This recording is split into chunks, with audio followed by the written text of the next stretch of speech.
online, because once we record, those who missed out can always catch up.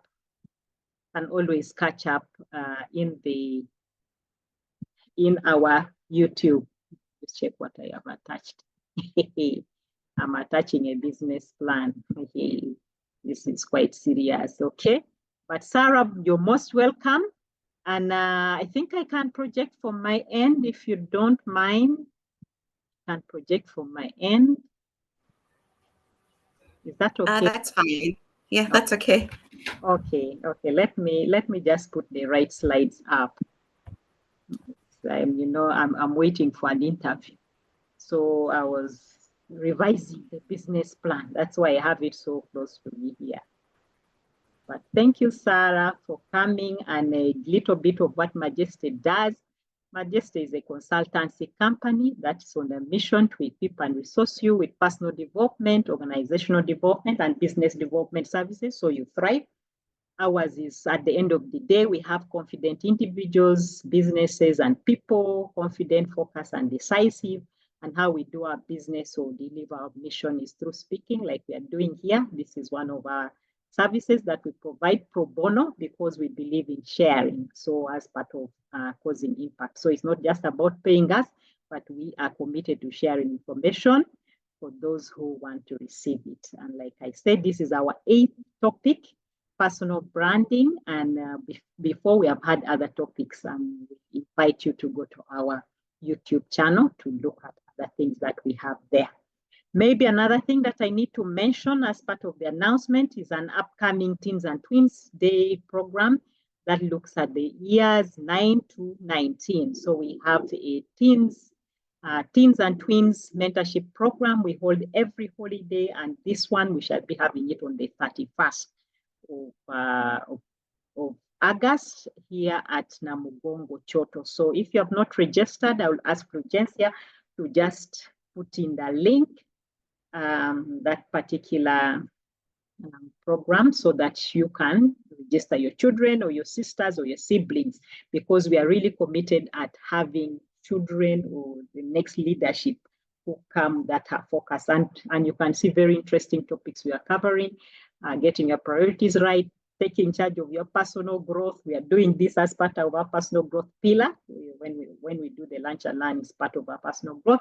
And social etiquette. This is something that is so lacking, but we are so privileged that with some parents, we are committed to helping the young generation and ourselves to have those social etiquettes that will last us a lifetime. So this is what is happening. I thought I could just share that, because once Sarah starts talking, I don't want to interrupt her in any way. So thank you so much. And Sarah, over to you. Thank you, Joanne. Good afternoon, everybody. My name is Sarah, as Joanne already introduced, and I'm happy to be here to share something that's very pertinent to my heart this afternoon.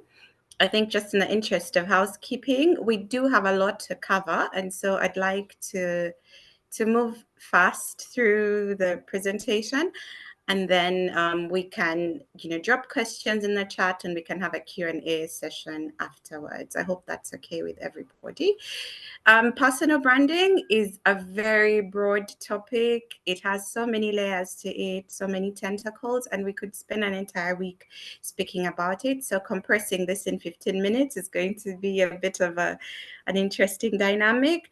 But for the interest of today's discussion, we will just be fleshing out, what it is. I know that maybe you've interfaced with this already, why it's important in your day-to-day life and work and business. How do you use it? How do you create it? Or how do you build on it? As well as the little bits and bobs, the pieces that make up, the personal brand, and then tying it all together. We can move to the next slide.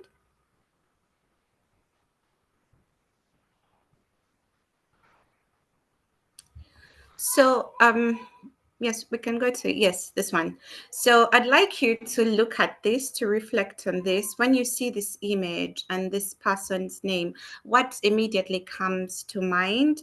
It's something that I want you to think about and to reflect about. We'll speak about this towards the end of the presentation. We can move to the next slide, Joanne. I also want you to think about this person. So there are two women that we're juxtaposing together. They've both been in the public policy space in Uganda, leading institutions.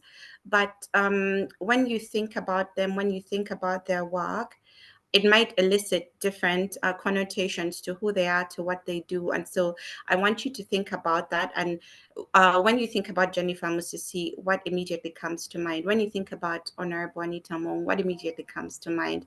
These are for instructional purposes. So in a nutshell, a personal brand, I know that you hear about personal branding all the time, and it may mean very different and many things to you, but essentially it's to just sum it up, it's what other people say about you when you're not in the room, how you make people think, how you make people feel, how you make people remember who you are and the essence of what you do, your values, your attributes. So when you're not in the room, what people immediately think of you, what people perceive of you, what people say about you when you're not there is essentially your brand. And it goes for your individual status or even for your business. So why is your brand important? We are in an age where we have so much information and the ability to create narratives about ourselves. So essentially, we have agency to control how people perceive us and how people also interact with us. And so with that also comes a sense of increased responsibility. And also because we are in an information age, people are more qualified, people are more capable. And so you're in a very competitive space. So in order for you to get ahead in your career or in your business, you must be able to manage the impressions other people have of you. And so with a strong brand, you're able to differentiate yourself from other people, what we call your unique selling point, or your differentiator. And then also it will facilitate you to maximize your career as well as your business potential. So I want you to assess what is your current brand, and there are five key things. What is your identity, the attributes that are relatable to you, your vision, your value, and the trust. We can move to the next slide. Ask yourself what makes you special. If you're looking at your individual brand, maybe it's within the career space that you're working in, if it's engineering, if it's accounting and finance, if it's human resources, whichever space you're in, or maybe you're running a business, what makes you special? What are your greatest strengths? What differentiates you from others? If you're running a shop, what makes your shop different from other shops which are in your area or in your district or even like in the country? And then the other thing to ask yourself is, how does your uniqueness translate to value? If you're a finance person, how do those qualifications, you've done CPA, you've done SCCA, you've done CFA, maybe you've logged in so many hours, how does that uniqueness translate to value? And what are your most significant accomplishments? What do people come to you for? Do people come to you for advice? Do people come to you for business support? Do people come to you for mental health support?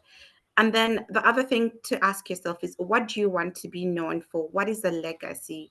What is the intent that you're putting out into the world? So another reflection point that we'll come to towards the end, I want you to ask yourself, is the perception of others consistent with your perception of yourself? You might think of yourself as a very credible, good accountant, but is that what the market thinks of you? So moving on, what makes up a personal brand? When we are fleshing out what a personal brand should be able to delineate, we utilize a 7-step framework. So what is your story? You have a story, you have an origin, you have a family where you come from, you have a community where you come from. Perhaps were you born in northern Uganda during the war, you trekked hundreds of miles, you've surmounted so many obstacles. Maybe you're a single mother, maybe you're an orphan. Everybody has a story. Or maybe you've lost your business, it crashed to the ground and you've rebuilt it twice. So your story formulates it foments and builds the pillars of your brand. Then your passions, what are the things that you're passionate about that you pursue on a daily? Maybe it's mentoring young people, maybe it's gardening. So each of us is individually unique and we have different passions that forms also a foundation for our brand. Your values, for example, in our country there's a lot of corruption, and maybe you're a person, that values integrity. So that foments your value system, and those values you carry onto your brand. Your skills and experiences, what education or training do you have? What experiences have you amassed, whether it's through a culture exchange or whether it's working in a work environment. Your behavior and actions, how do you show up in society? Are you rude to your neighbors? Are you dumping waste and rubbish in front of your house? And then communication, how do you speak to people, whether that's in verbal or written form or even in non-verbal formats, because we communicate even with non-verbal cues. And then your image is the perception that others have of you and also that you have of yourself. So when you're thinking of what the makeup of your personal brand is, think about those 7 components. And so when we think of a strong personal brand, what does this look like? It's authentic. You're not faking it. You're not making up things. People can relate to it because they see that it's real. It's focused. It has a very clear direction of and it has a very clear direction. It's consistent. It will show up, time and time again in the same manner. The way that you show up for maybe this friend will be similar to the way that you show up for this friend, or the way that when we think of a consistent brand in Uganda, I think of Cafe Java, CJ's. The food at the Chambogo branch will be similar to the food at Oasis Mall, will be similar to the food in Kamwacha. So consistency. And then it's differentiated, unique.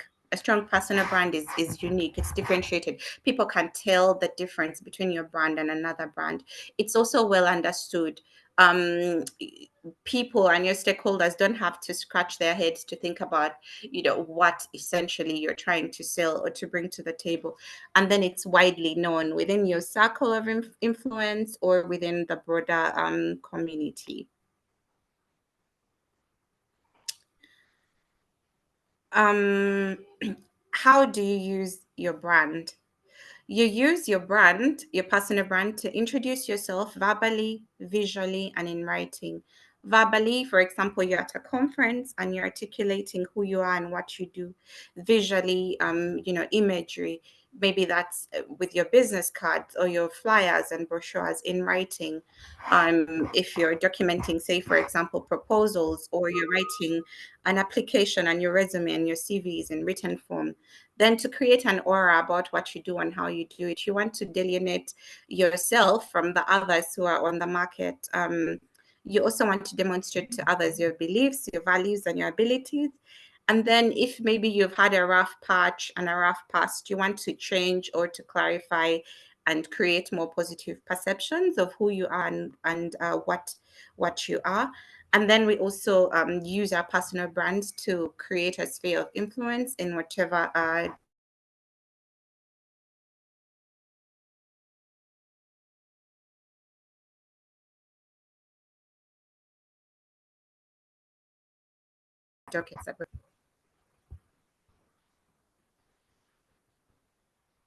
Sarah, we've lost you a bit. Could we move to the next slide? Okay. Yep.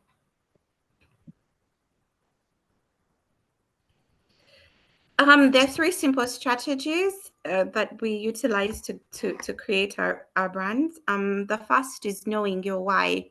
This is very important. Even as a business owner, for example, you cannot be divorced from the business. And so knowing your personal why and then knowing the business why. So know why do you do what you do? Why are you doing the accounting work? Is it just for the money? Is it for the passion? Is it to create change and impact in the community? And then why do you do it the way that you do it?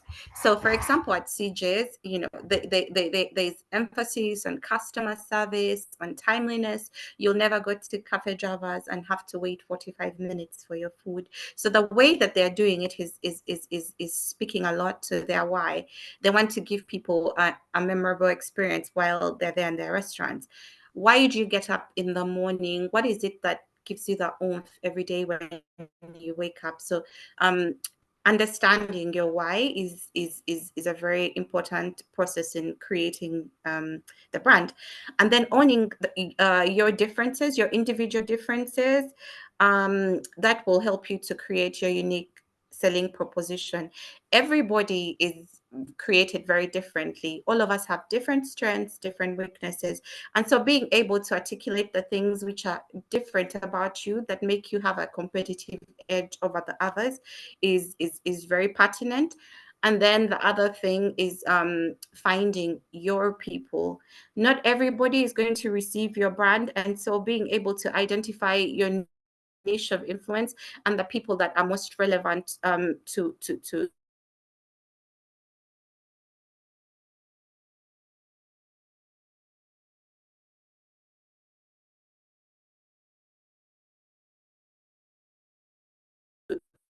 that brand. The different brand aspects that we look at, I think of this as or a cream, for example, a curry. There are different ingredients. There's royal, there's garlic, and when you put in all these ingredients, they make the brand.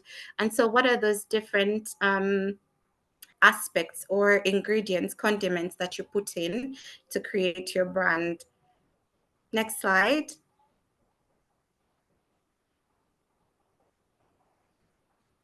The brand statement. So the brand statement is essentially one sentence or two sentences long. So it encompasses the value that you're bringing to the table, the audience that you're trying to, or the stakeholders that you're trying to target with your brand, and then your unique selling point, your differentiator. It's usually memorable, it's punchy, very short, and solution oriented. Many times people will lead with their job title or their personal mission statement or their career objectives or their broader life purpose. That is not a brand statement. When you think of a brand statement, you think these are some examples of what a brand statement looks like. For example, I help businesses and individuals build and promote lasting brands.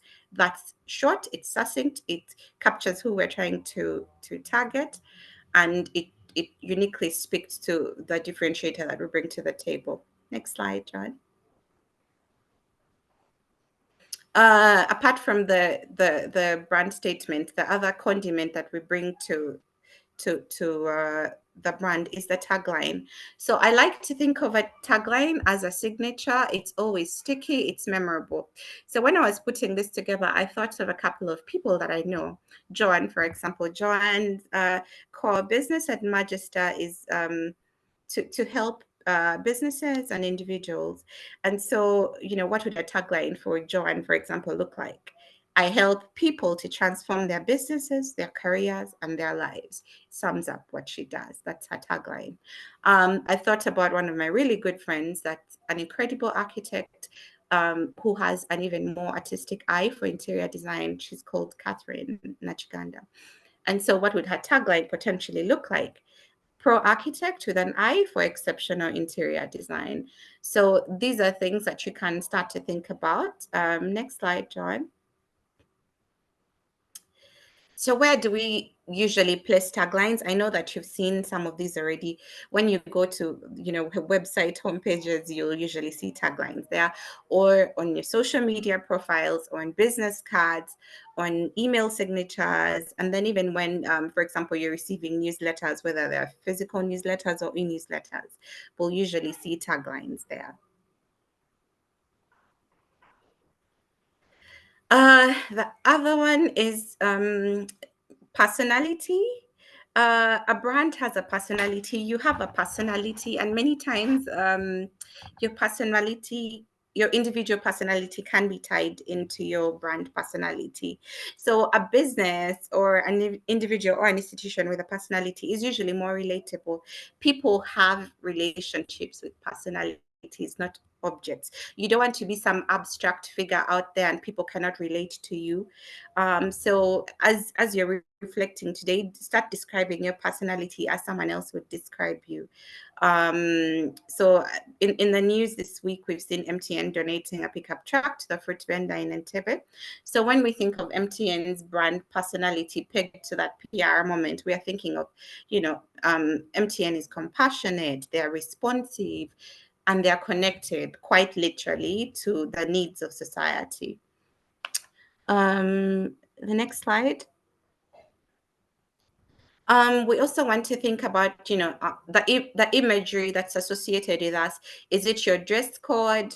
Is it, your business name, or icons? Icons are things like, the pictures you're using, the symbols you're using, or the photos that you're using. The other thing that people never think about is the colors that you use on a lot of, your collateral. Colors have meaning, and so you have to choose them very carefully. I think John will share the presentation after, so I don't want to delve too much into this. We can move on to the next slide.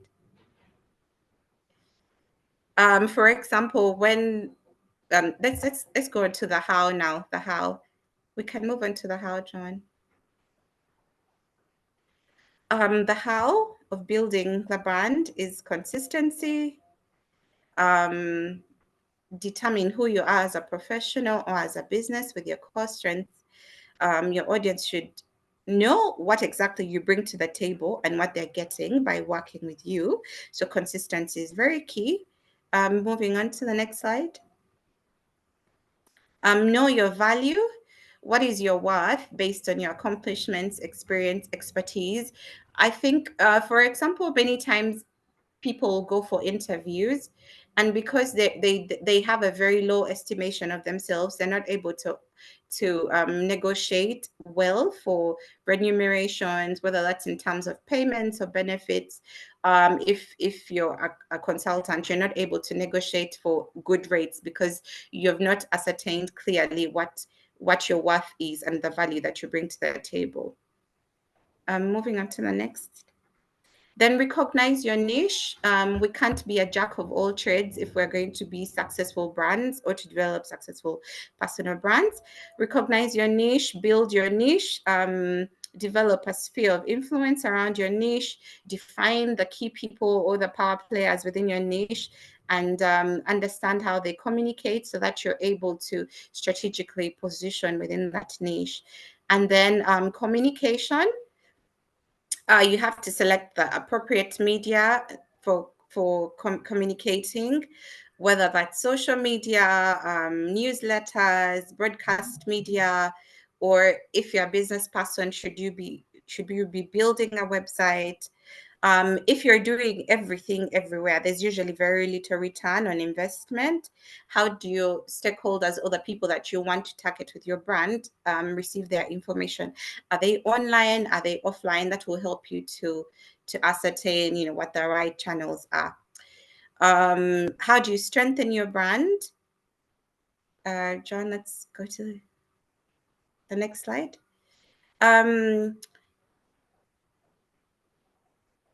Showcase your brand, build relationships within your niche areas, within your industry, get involved in cross-functional projects, go for the Rotary Cancer Run, meet people, volunteer in your community, take on leadership roles, there are many people who have, for example, started websites and blogs just to share their experiences and to share their expertise. So usually you'll develop a following and people will get to know you as a thought leader in your industry.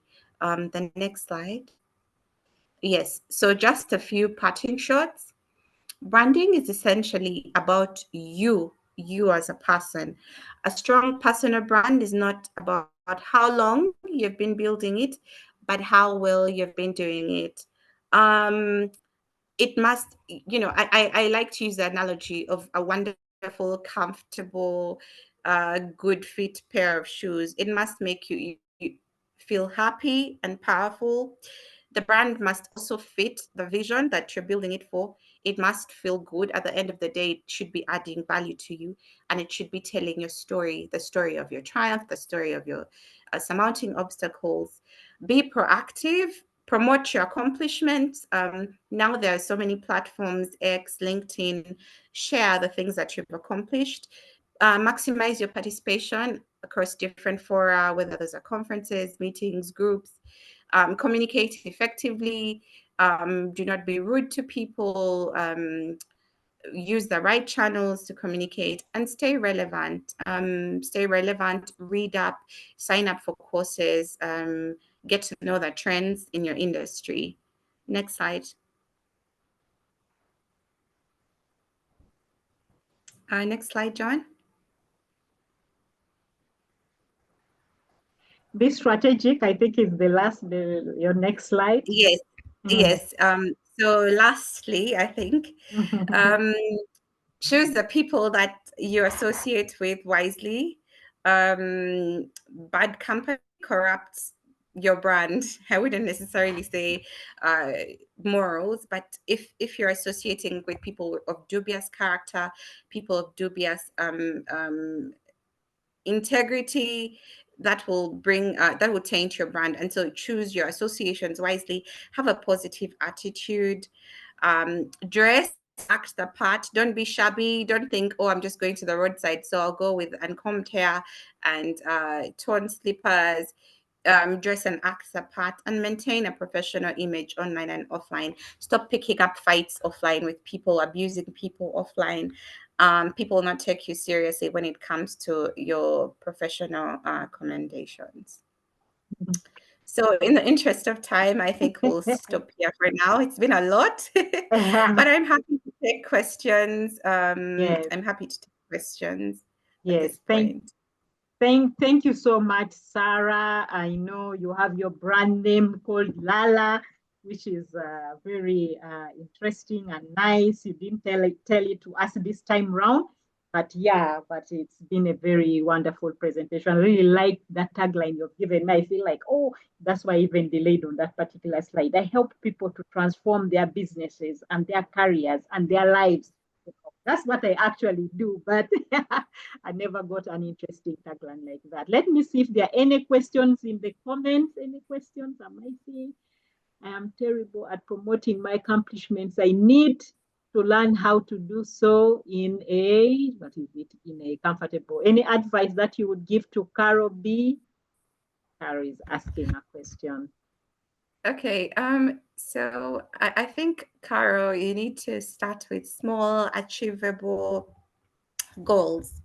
So it might be just writing 2 sentences about, the work that you've done. You might have a LinkedIn profile, or you might even be in a WhatsApp group. You don't have to start on a big platform like LinkedIn. You might be in a work group, a work WhatsApp group. And so just sharing with your colleagues, maybe what you've done this week. Maybe you've led a conference somewhere. So share about the conference, the key takeaways from the conference, and a photo. And then build consistency. Share maybe once a week. Start with small goals, and then you can build on with time.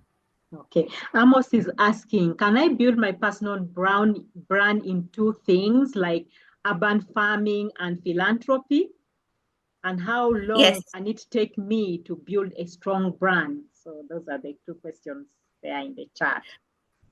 Yes, I think one thing Amos needs to know is that we are multifaceted as human beings. You can be a doctor, but you can also be a father, and you can be a teacher, and you can be a church deacon. So all those are elements that form the pillars of who you are. And so yes, it's possible to build your brand in different areas. People can know you for many things. For example, we know Dr. Maggie Chigozi as a medical doctor, but she's also a board member of Pepsi. So those are two different things, but she's also a mother to Navio. So those are three things about her that we know. It building a brand takes time. I don't think you can think that in a week or 2 weeks people will know who you are. Just take time, be consistent. It takes months, it takes years to build a brand, but it takes a very short time to mess up and to ruin your brand. Yeah.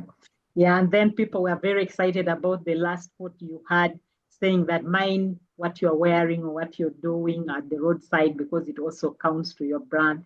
So there are people who were touched by that. Let me see if there's any other questions. I have a problem of feigning ignorance and acting indifferent. Too much outside my element stroke niche.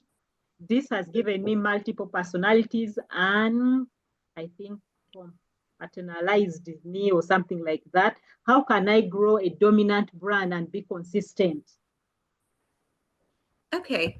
So I think you need to go back to the things that I would say passion, and then I would say what you spend more time or more effort doing. Mm. So you might be a farmer and you might be a teacher, but do you spend more time in the classroom? Are you remote farming like many people, who make calls and check on the farm? So in order for you to be able to ascertain what the dominant brand in, you need to, your dominant brand should be established in, reflect on, what gives you more value in terms of maybe your professional output. Is it which is paying you better? What is your vision for the future in 10 to 15 years? Do you see yourself still as a teacher or as a farmer? And then you start to build around, where your strategic direction is going. So if you envision yourself more as a teacher, you'll start to build your brand more towards the education space vis-a-vis the farming space. So I think just personally reflecting on, what your interests are, your passion, and also your bigger vision for the future will help you to determine where you need to invest your resources and your time into growing that particular space. Okay. Thank you. I think that also answers Joseph Bill. He was asking, how do I determine my niche? And I think you really talked so well about asking Okay. my why, what is my Um, why, and all that. Yeah, but if you'd like to comment on that, that would be wonderful. okay. Sorry, John, I lost you. Yes, I was saying Joseph Bill was also asking, how do I determine my niche? And I thought your previous response in a bit answered to what he was asking. What is your why and where do you find more value? That's what you were saying. So unless you want to add something to that. I think many times because we are good at many things, we stretch ourselves thin. But Mm. if you critically evaluate, there are things that come easier to us, whether in terms of experience, whether in terms of training, whether it's in terms of networks and relationships and opportunities. There are different facets of your life that are easier to navigate than others. And so I think that it's imperative that you build your niche where you'll be able to create more value than in the other spaces. Just because you're good or you have operate in all of them, pick the one which Mm. to you and then concentrate your efforts there. Okay. There was a last one. Somebody really wanted some comment on the color. So I'm just putting it back up. What the colors and their meaning. Let me see. The colors and their Okay. meaning. This one. Okay, so I think this would so if for example you're setting up, a website, or you're designing a brochure, or you're creating any visual elements around your brand, you have to be cognizant of the colors that you choose, because colors do have uh connotations that they portray to different stakeholders. And so, for example, red denotes, power, denotes courage, denotes energy, excitement. Green, is associated with money, with the environment. If, for example, you're setting up a forestry NGO, we would necessarily advise you to use green for your brand colors, because that is related to the sector that you're going to work with. Trees, you're going to work with animals, wildlife. So green would make most sense. Yes. Then things, a color like black, for example, denotes sadness. If you're setting up a funeral home, you would use black in your branding. So those things speak much more than we think. If, for example, you're setting up a women's cosmetics shop or clothes shop, we would advise you to make it, feminine, nurturing, and use pink for that, because then we're able to ascertain the femininity around your brand and around your business. Wow. Wow, thank you. Thank you so much. I think we have earned our lunch and learn. We have earned our lunch and learn. It's been such a pleasure hosting you. We have these monthly talks at 1. I think today we have even overshot with 10 minutes, but because this topic has been provocative and has been very interesting, I want to thank you, Sarah. Maybe if you have any parting shots, Sarah, before we can call it a lunch, because it's a lunch and lunch. So you're supposed to be learning as you lunch, but I know many people don't do both, and it's because of cultural issues. Some cultures don't do that. So we need to be respectful. So so I just want to say, like, your last parting shot, Sarah, and as we send you flowers and love, because you've done this pro bono. Thank you so much for giving us your time. Yes, Sarah, over to you. Thank you, Joanne. I think I'll just allude to a very old saying that, I think many people have encountered: the journey of 1,000 miles starts with one single step. And so building a brand is a lifelong journey, really. So even at 80, you'll still be strengthening your brand. So just start. I think the trick is always to start. And so start to have an audit of where you're at, what others perceive of you and your abilities and your attributes, and then intentionally start the journey of building it. Okay. Thank you. Thank you so much. Yes, so unless you have any questions for us, but at Majesty would be very happy if you can scan and leave us a comment here. Please scan and leave us a comment. How did you enjoy this session? And and maybe let us know which other sessions you like to have in future. But just know that we already had 8 of them, including this one. So you can go over to our YouTube channel and you'll find the rest of the topics, including overcoming fear, being resilient, emotional intelligence, personal finance management, and all that number of things. And we shall be posting this there as well. So every last Thursday of the month, we have a lunch and learn talk. 1 to 1:30. So today it has gone a bit over, but because the topic has been interesting. So I hope you can scan that and send us comments, feedback. That is